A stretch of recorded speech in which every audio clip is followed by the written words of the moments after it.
неймаходна щаслівая бачить вас, бачить таку кількість свободних, пригожих, вольних людей. Вітаю вас.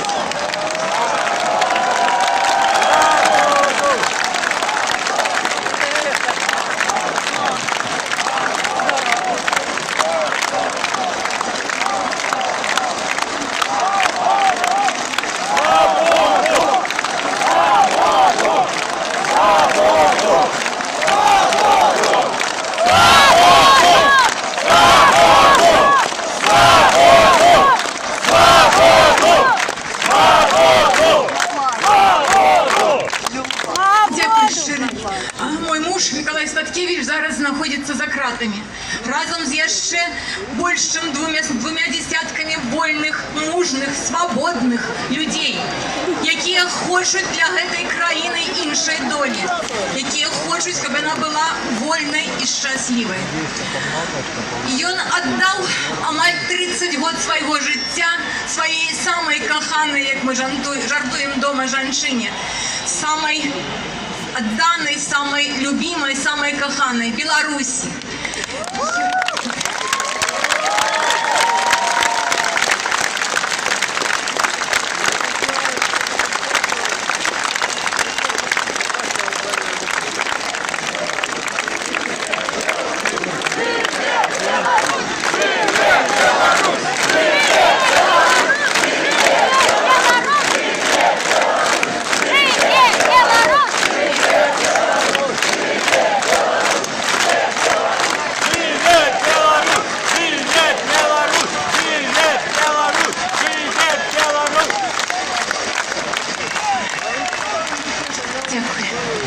Миколай ахвяраваў сваёй вельмі паспяховай вайсковай і вельмі паспяховай навуковай кар'ерай дзеля яе, дзеля нашай бацькаўшчыны.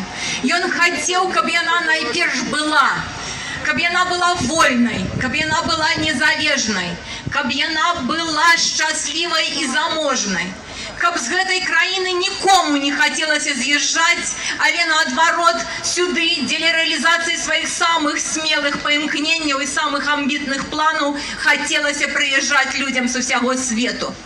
Хіба за гэта сажаюць у турму? У любой нормальной краіне такія мары, такія паімкненні грамадзян заахвочваюцца, але не ў нашай. Вы добра ведаеце, што ў нашай краіне, калі ты хочаш для яе лепшай долі, калі ты змагаешся за гэта легальнымі прававымі сродкамі, табе угатаваны іншы лёс. Я нагадаю пра людзей, якія прайшлі той жа шлях, які і Миколай. Гэта Александр Козулин, гэта Владимир Некляев, гэта Андрей Санник, гэта Ірина Халік, гэта Наталья Радіна, Дмитрий Бондаренко. Гэта амаль 3 сотні людей, якія у найноўшай гісторыі Беларусі былі прызнаныя палітычнымі вязнямі. Сёння да іх далучыліся новыя імёны, новыя людзі, якія захацелі для гэтай краіны лепшага жыцця. Гэта Віктор і Эдуард Бабарыка, гэта Сергей Тихановский.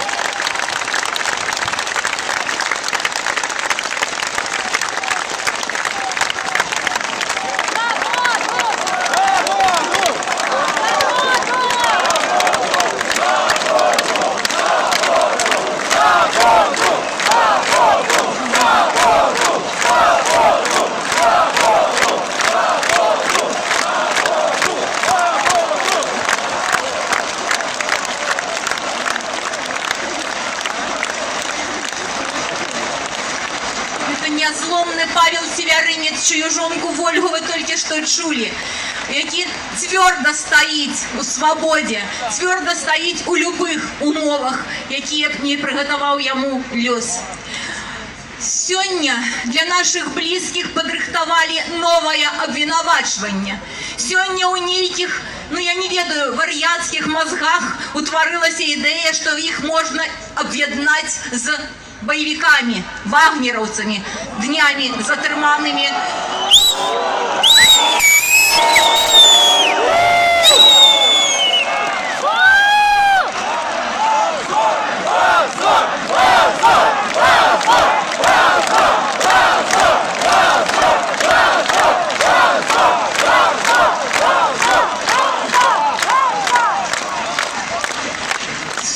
падрыхтавалі абвінавачванне, па якому роўна ў 5 разоў больш яны могуць праседзець за 15 гадоў. Але гэта не пройдзе. Тое, за што яны зараз сядзяць за кратамі, тое, за што яны змагаліся, тое, пра што яны марылі, адбылося ўжо. Краіна памянялася. Миколай заўсёды гаварыў, калі з'явіцца надзея, вы не пазнаеце наш народ. І сёння мы самі са здзіўленнем маглі...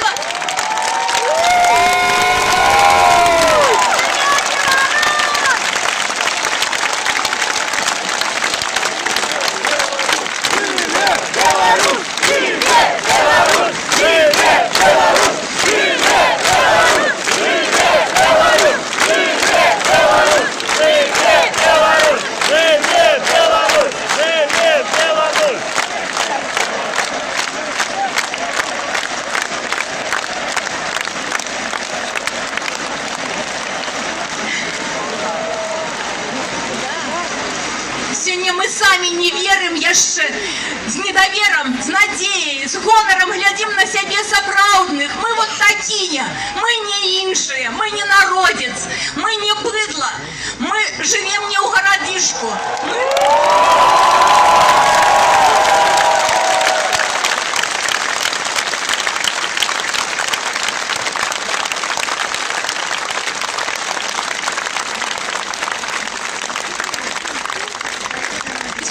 Могу с гонором сказать, что мы нарешті готовые вернуть себе свою країну, что мы готовы взять отказность за ее лёс у свои руки и никому его больше не отдать.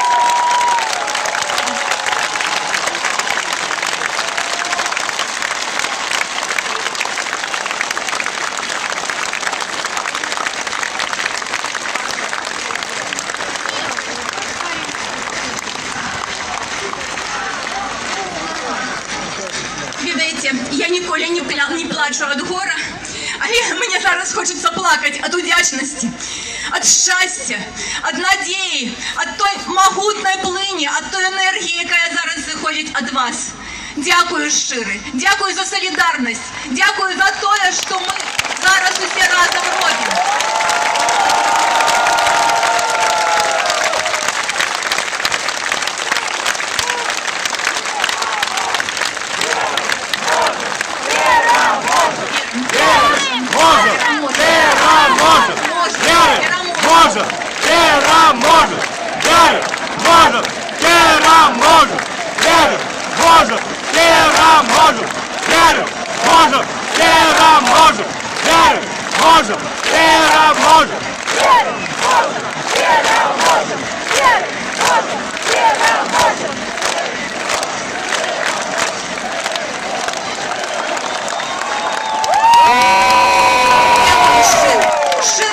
Я хочу просто нагадать вельми стары, вельми советский верш. Докладней один радок. Ненависть, как не сильна порой, все ж не сильнее любви на свете. Я веру, что наша вот эта любовь до краины, до себе новых, вызволить и наших хлопцев. И змяце ўсё, што замінае нам жыць у вольнай, шчаслівай краіне. Дякую. Жыве Беларусь! Захуднявікі, Марина Адамович, жонка Николая Статкевича.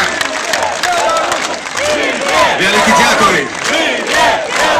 Ну что ж, эмоциональный потенциал растет, он все больше и больше, но мы сохраняем спокойствие, помним про правила технику безопасности, тем более, что на сцене не только талантливый музыкант, ну по совместительству еще юрист и адвокат. Юрист-адвокат.